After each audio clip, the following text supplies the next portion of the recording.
Welcome to another edition of the Hawk Off the Press podcast.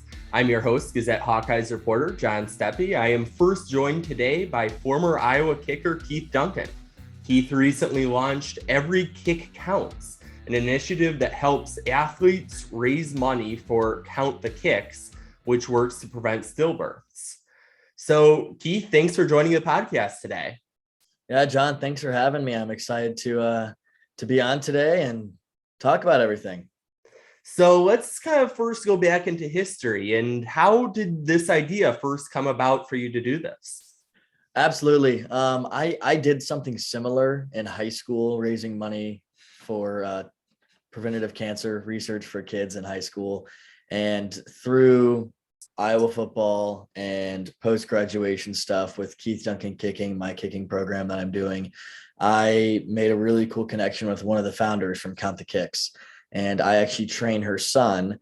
And from that connection, we thought of a really cool idea, which is now Every Kick Counts. So that's how initially the idea started. Personally, I've had people affected by, stillborn births and family members and stuff like that. So it's really cool to just be a part of this, great organization and great program that can benefit so many people. And I believe Kurt Ferentz also has a pretty strong connection to this cause. Did that play into it as well? Absolutely. Just a huge role. And not only his family's loss, but just his generosity is something that I picked up on just being at Iowa, is how he treats people, how he gives back to the community. To me, I wanted to be a part of that as well. And it's, we launched Super Bowl day, so middle of February, and it's been going great ever since. I love it right now, and I'm excited to see it grow.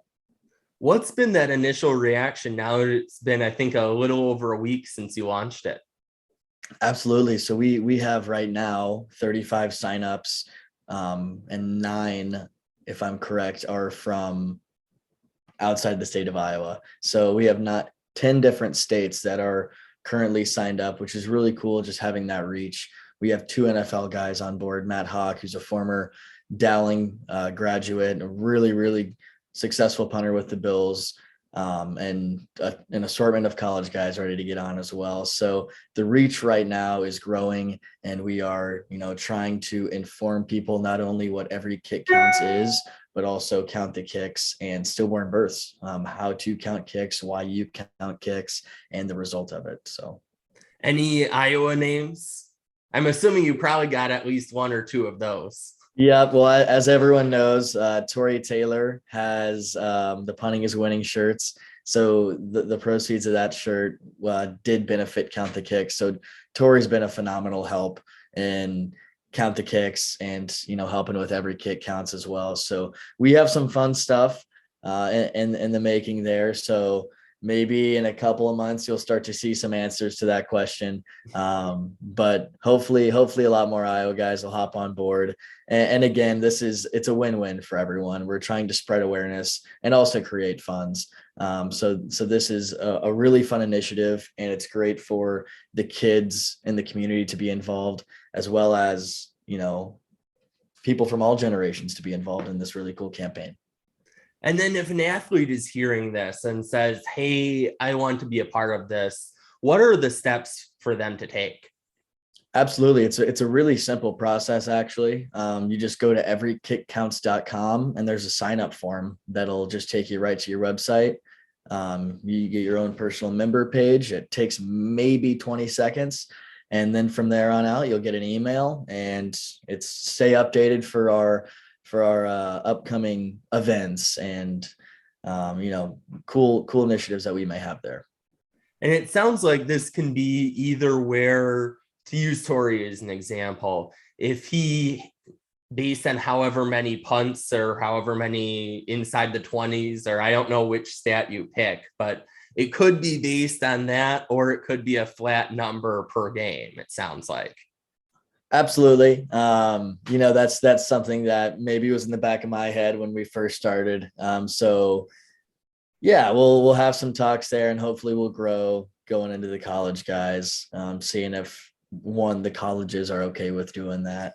But again, just being able to, do things like this, just spreading awareness is one, just a massive goal for the program of Count the Kicks, because it gets people interested in how do I prevent stillborn births? What more can I do to help the cause? So thank you so much for having me on. And then of course, I know we'll hopefully get more college guys like you said. And I know we've been reaching out to not only the Iowa guys. So potentially what I'd love to see is a conference wide campaign, which would be really cool. Have some competition in between there and see some fun rivalries expand.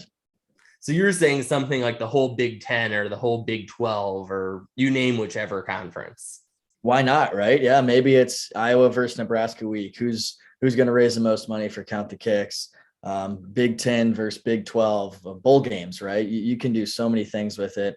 These are just the little things in the back of my head. It's more of just getting everyone involved and spreading the word. And then if somebody wants to financially help this, what's the best way for them to do that? Absolutely. So you can either donate through everykickcounts.com. We have a landing page. It's halfway down the landing page. It's a really simple process. Or you can go on to counttthekicks.org as well to donate. And again, all of those funds are going to prevent stillborn births and raise awareness for the cause. And then is there an end number in terms of if you could have X number of athletes involved in this, you'd be happy? We would love every single kicker, punter, potentially athlete to be involved in this. In the future, I think we see this going more beyond just kickers and punters. So there is absolutely an expansion for growth there. But we're ready to take on anyone and whoever wants to be on board. We want, again, this is not for us. It's to create awareness for the cause at hand. So anyone that wants to help, wants to reach out, please feel free to do so. We'll help any way we can to get you situated or to get you part of the competition. So. And then before I let you go, I gotta ask, how is Keith Duncan kicking going now that you're about a year into it? Absolutely. Yeah, it's a lot of fun. I like to say I'm in my dream job right now. It's really cool to have the personal connections with the kids, just seeing them grow, not only on the field, but off the field. There's been plenty of parents that say, like, sometimes I like to give the kickers tasks of the week. So clean your room, just like very simple stuff, do your dishes. So I'm getting a lot of thank you letters from the mom and dads out there.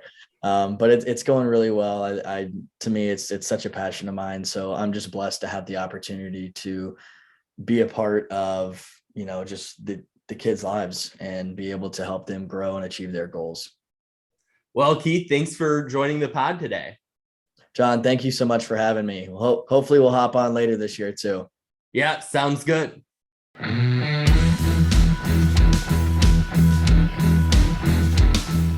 I am excited to welcome back to the podcast Tom Kakert from HawkeyeReport. Tom, thanks for joining me. John, it's always good to see you and to come on the podcast. Always enjoy it. Well, I want to talk about 2023 recruiting, but first, the relatively hot news around Iowa football. Last week, Ken O'Keefe stepping away from quarterbacks coach, moving into a new off-the-field role. And now Iowa has a coaching vacancy, something that we probably weren't expecting, say, 2-3 weeks ago. Yeah, not a total shock. There have been kind of some rumblings that maybe Ken might, kind of hang up the coaching whistle a little bit. And he's 68 years old, so I think he wants to. When he came back, I knew it wasn't like for a long-term kind of deal. So. I think he was there, in part to maybe help Brian Ferentz as an offensive coordinator, because Ken had done that job at the University of Iowa for the good portion of Kirk Ferentz's tenure, till 2011, he was the OC. So there's a level of 12, trust 13 years, if I'm doing my math right. Yeah. So he had, wealth of experience and knowledge and how to game plan at the Big Ten level. And I'm sure that helped Brian as he learned to do that job. And So now Ken's going to kind of transition. And what I had heard was that maybe Kirk wants to go kind of this, and I'm doing air quotes here, quarterback guru route, and maybe try and find somebody who can come in and work on the mechanics more. Ken was more of a running the offense guy as a quarterback coach more than a technician. And where you see all these quarterback coaches who are working on their steps and their throwing motions and things like that, that's not Ken's classic training. It's more he knows how to teach a quarterback how to read a defense, how to run an offense, getting in and out of the huddle, getting all the right reads done. Ken's really good at that, but the kind of the nuts and bolts of a quarterback, that's why these guys, like Nate Stanley and some of these other guys, were going to outside quarterback coaches the last few years to work with. So yeah, now we got an opening there, and we'll see what Kirk Ferentz does. And I think at this point, it's probably more quarterbacks have the private coaches than don't. Yeah. And I think one really intriguing name to watch on this is going to be the one that Nate Stanley and Spencer Petras both saw. Tony Rasiopi, I think, would be, quite the candidate there if they're looking to go that route for quarterback coach. Or maybe, another possibility is maybe Brian Ferentz switches from offensive coordinator and tight ends, maybe to offensive coordinator and quarterbacks. You hire that quarterback guru maybe as an assistant quarterback coach. A couple different routes you could go. But, there are a lot of other names out there kind of circling the rumor mill. David Rye, who was at Vanderbilt, another interesting guy. So it'll be interesting to see what direction they go. Yeah, Rasiopi was one of the names that I had thought of early on when I heard the quarterback guru thing, just because he had kind of developed a pretty good relationship with the University of Iowa and with Ken O'Keefe. They were kind of working hand in glove in terms of with Petras, and he was doing the things that Iowa needed him to do training wise with Petras to improve him. So. And it's also worth noting that Rasiopi also coaches Marco Lainez, the 2023 quarterback commit. So that makes some sense as well from that perspective that he's, worked with Petras. He's worked with a guy who's going to be eventually coming in. So, and Rasiopi is pretty well thought of. He's training Kenny Pickett, who may end up being the first quarterback picked in the NFL draft this year. He's been working. I put my money on it being Pickett. Yeah, so he's pretty well regarded in the business. Also, he's well known. He works in New Jersey, so that's a recruiting there. They kind of need somebody because O'Keefe had a little bit of that, but now he's gone. It's not really a super well tapped into region. Yeah, and that's an area that Ken would work the New England route, the prep schools, the Avon Farms and all those other places, where you got Nico Reganey out of there and some other guys over the years. And Iowa had kind of a rich tradition going back to getting guys out of New Jersey. When look at the Hayden Fry era with Bernie Wyatt getting a lot of guys out of the Jersey area. And then when Darrell Wilson was on staff, he would get a lot of guys out of New Jersey too. But they haven't been able to do that as much lately. So maybe having somebody who's got some ties to the East Coast might be helpful for them in terms of recruiting that area and getting players out of that area. Now, it is worth noting Rasiopi is not coached at the college level. Mm-hmm. So there is that. I think he had like a graduate assistantship, that kind of thing, but nothing. Yeah, he hasn't gone out and recruited, but part of what he does is probably recruit guys to come work with him too, as a quarterback coach. So I think he's an interesting option. Will Kirk Ferentz go down that road? I'm not sure. David Rye, he had it certainly seemed like a rough go of it at Vanderbilt, where he came in as the OC, had the play calling duties taken away from him before the season even got going, and was coaching receivers. He really hasn't coached quarterbacks since like 2013. So even though he was a quarterback at Iowa, he really hasn't coached the position, in almost a decade. So that doesn't really scream quarterback guru.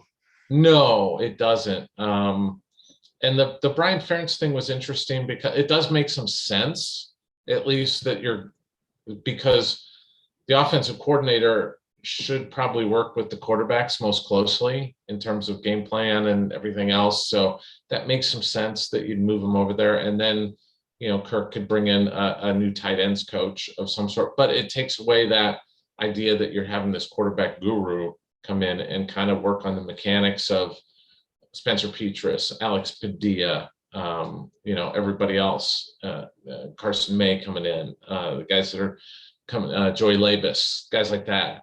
So you've got that kind of, you still have that void there. And I think that kind of also underscores how much of a need there is if you can get a quarterback guru, where you think about it. And, Petras, you look at the first half of the season and the second half of the season, it was a different Spencer Petras, it seemed like.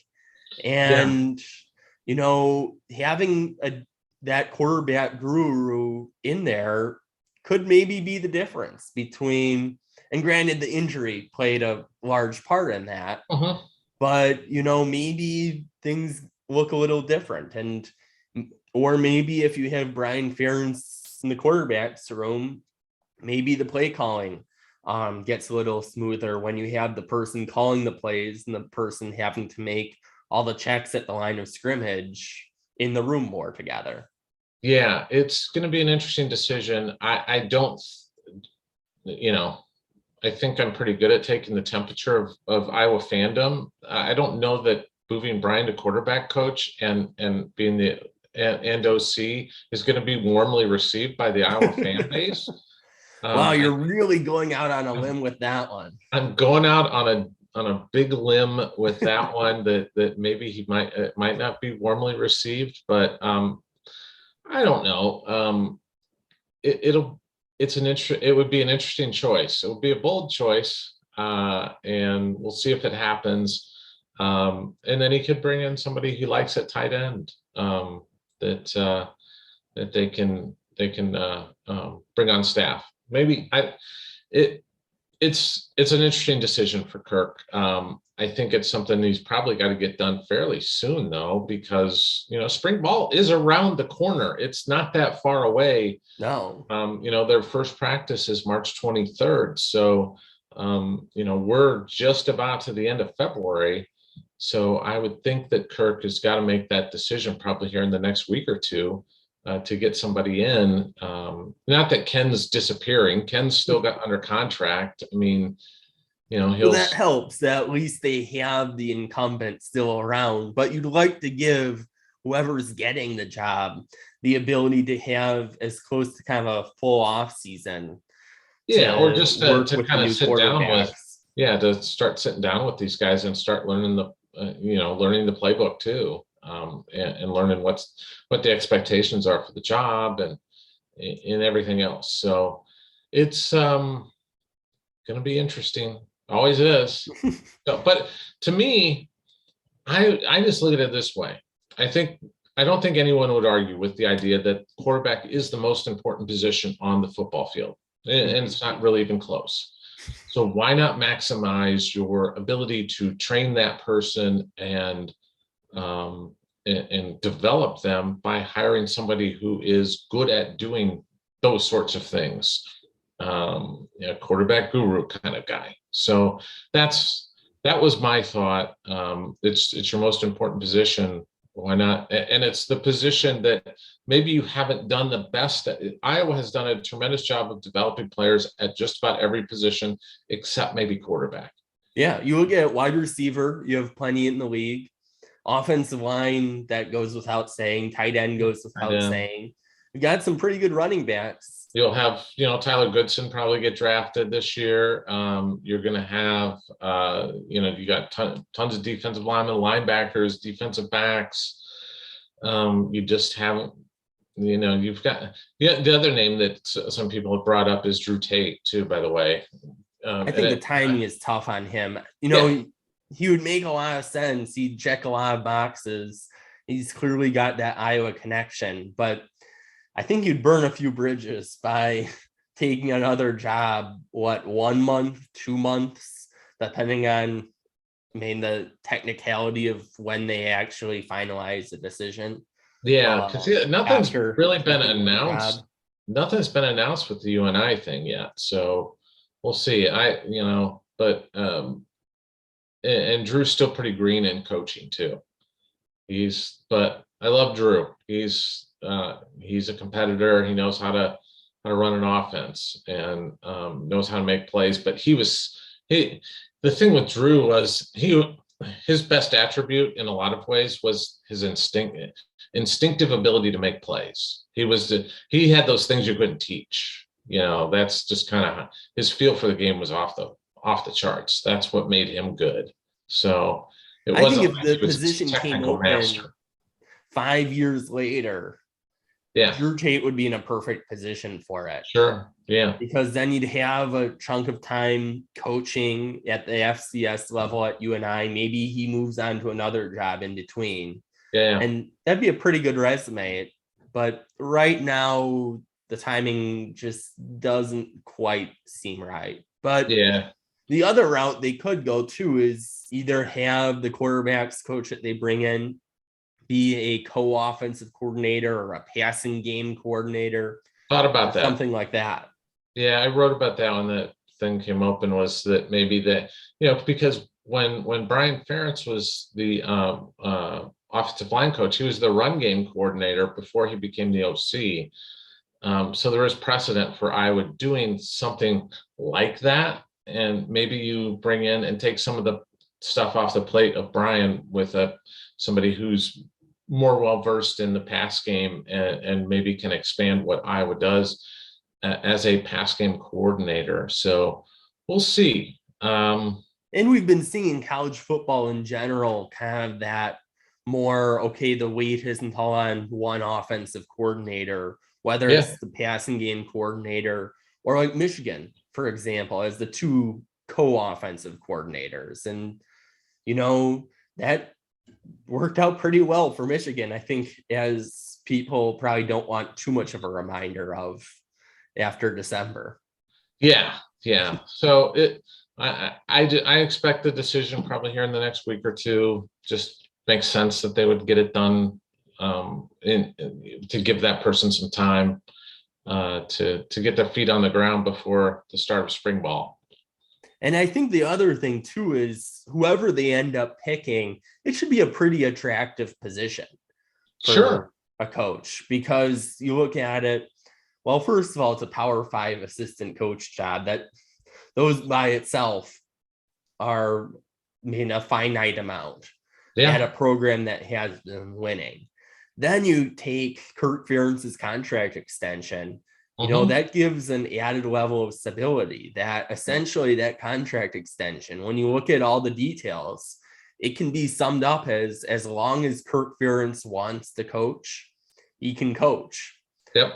Because realistically, I don't think people are expecting him to coach at age 74, but the guaranteed money goes through when he would be 74. So that's you have a lot of stability there. And speaking of that contract, that $7 million assistant coach salary pool, that means compensation wise, it's going to be pretty good money there for whoever they bring in.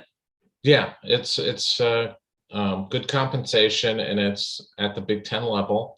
So you're going to be well paid as a quarterback coach.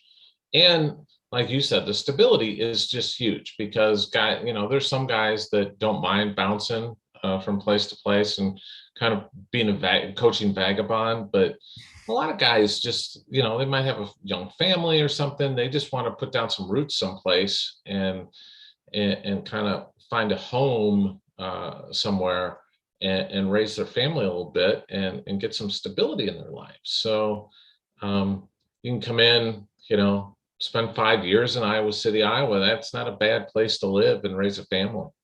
No, and that's been kind of the model that a lot of the current Iowa assistants have done. Yeah. So, there's a track record for that working out. So it will be an interesting next couple of weeks to see which direction they'll go in. Yep, absolutely. So now let's change gears here to recruiting. So Iowa got last week its 5th commitment of the 2023 class. So Alex Moda, wide receiver from Marion. So right here in the Gazette coverage area.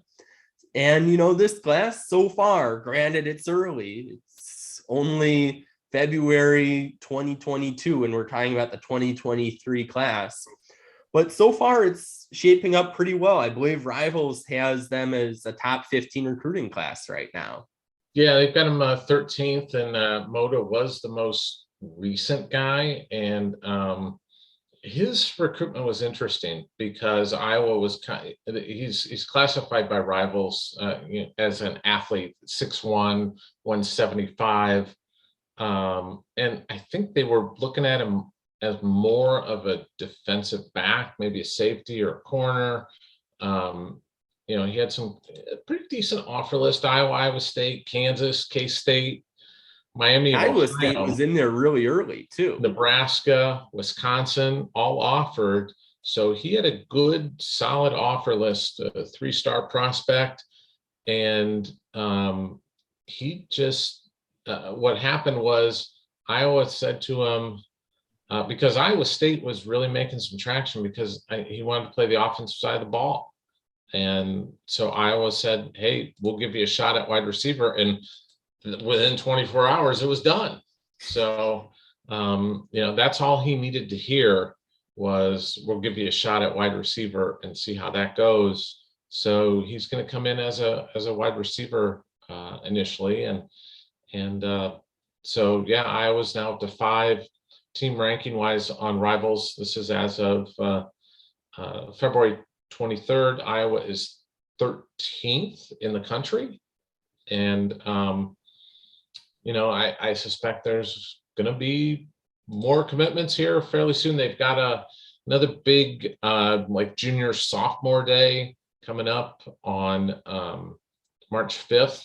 One name to really watch that I think will eventually commit, maybe sooner rather than later, is Leighton Jones, offensive lineman from Brownsburg, Indiana.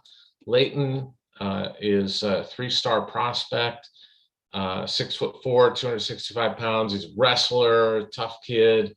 Iowa just offered, and Iowa's really kind of been his leader for quite a while. So, and the whole getting the wrestler football dual sport athlete has worked out pretty well when you think about Tyler Linderbaum, Tristan Wirfs, Tyler Schott, so many others.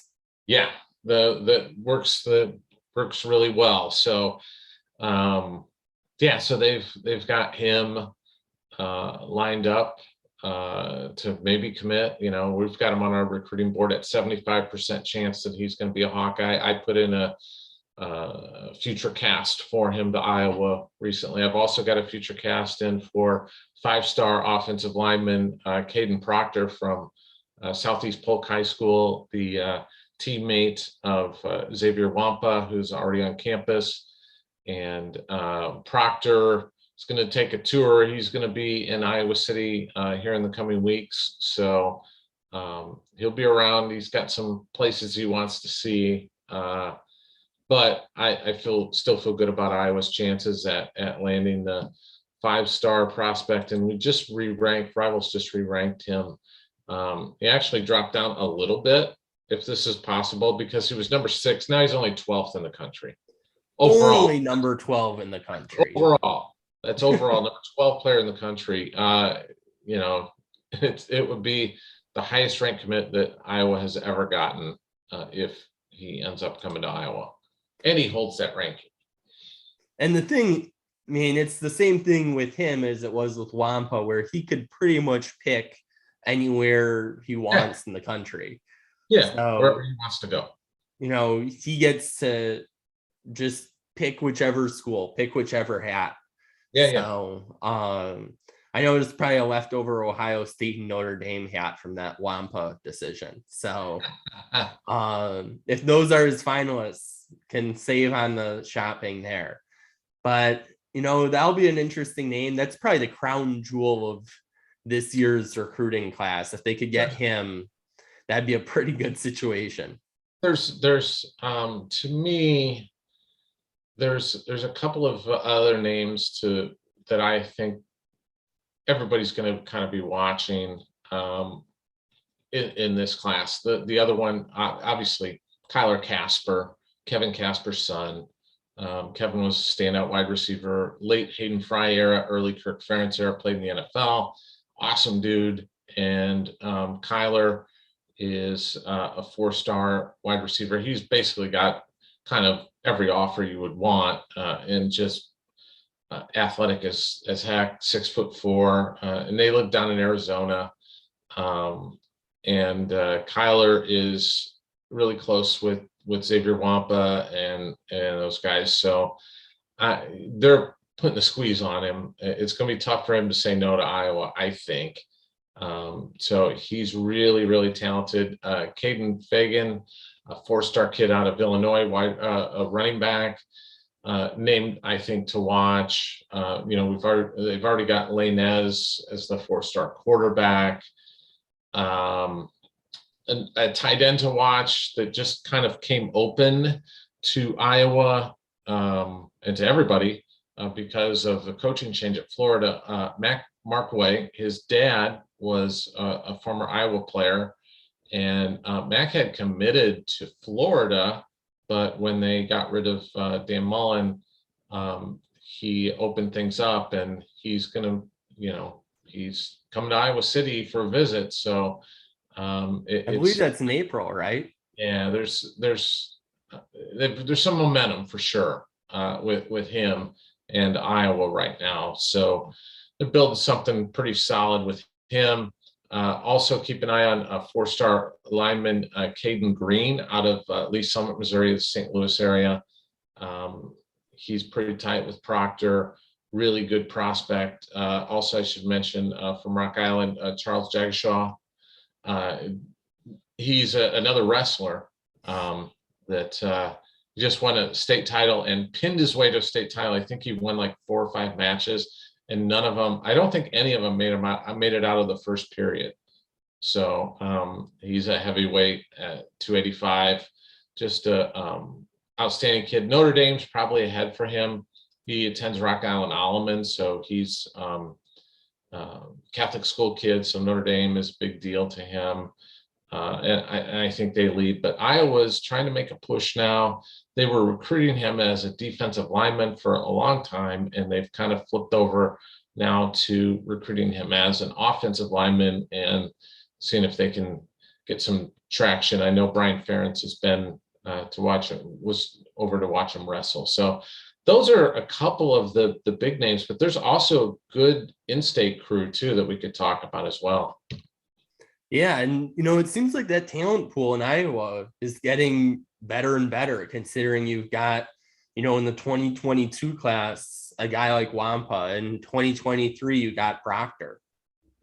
Yeah, and you look at this year with Moda, Maddox Sportsing Johnston, Ben Keeter, the linebacker slash wrestler from who's going to try to pull that off at the college level, and he's an outstanding wrestler. All those guys committed in-state wise, and it just feels like Iowa's going to probably get who they want out of the state for the most part. Other guys watch wide receiver Kai Black from Urbandale, Iowa State for him.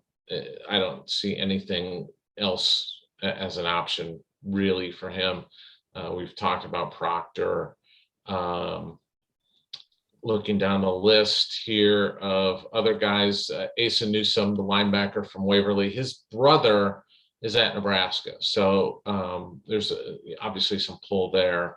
Another name to mention, Jamison Patton, a defensive back from Des Moines Roosevelt, 3-star kid. Again, I think Iowa State, I think that's probably where his decision comes down to. But, Iowa doesn't lose a ton of those battles. They've lost a few.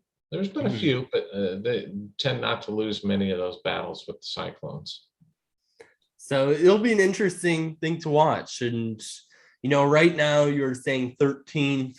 If you had to take a guess, where do you think they end up? Realizing that this is still early on and they're probably a quarter of the way done. That's like throwing darts at a dartboard. It would just be a guess. I think it's got a chance to be like this year's class, kind of 25-ish, 2025.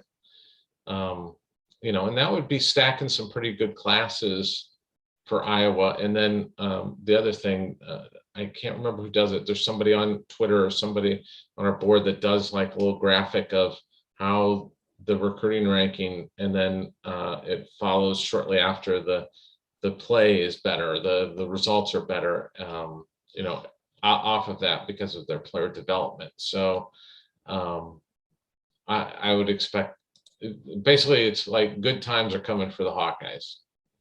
Yeah, and you look at it in 2022, right now you look at almost every position group should be poised for similar or better results. Obviously, offensive line is the question mark of no Linderbaum, and sure, defensive back, they lost a chunk of people there. Dane Belton, Jack Kerner, two really significant names. Matt Hankins also, he missed a good chunk of 2021, or 2021. Years kind of blur together here. But those 3 losses are pretty significant in the secondary, but otherwise, positionally, they've got talent. So it'll be interesting to see what the next few years will show on the recruiting trail. Yeah, and this is a good size. The other thing is the senior group. Now, we don't know. These are still guys. They still could have some COVID years in here. So guys could potentially come back if Riley Moss. Like Riley Moss has done. Yeah. They could potentially do that. But assuming guys leave, they got 20 players. Last year it was like 8 or 9 scholarship players. It wasn't many. But this year there's a more significant number in there. You should mention Charlie Jones is another guy that came back. Oh yeah. 2 key players that are back, but that means its recruiting class is probably going to be more like a normal recruiting class, like 25 guys. So just because there'll be some attrition too, there always is. So, yeah. And they'll reward some guys for scholarships like they did with was it Palisard, Fagan. And Josh Taylor. Yeah, and those guys are going into their senior year, so it's nice that they'll get that 1 year of being on scholarship, and then they come off. I'm sure their parents do not mind. That's probably the agreement that they have. Hey, we'll put you on scholarship, but you can't take the COVID year. That's probably isn't it? Which isn't really a bad setup there. So yeah, don't have to pay for school for a year. Yeah. As opposed to, okay, would you have to? So, yeah, not too bad. But thanks, Tom, for joining me. Absolutely. Great to come on with you, and thanks for having me on. Absolutely. And thanks to our listeners for tuning in to another episode. Until next time, we will talk Hawks later.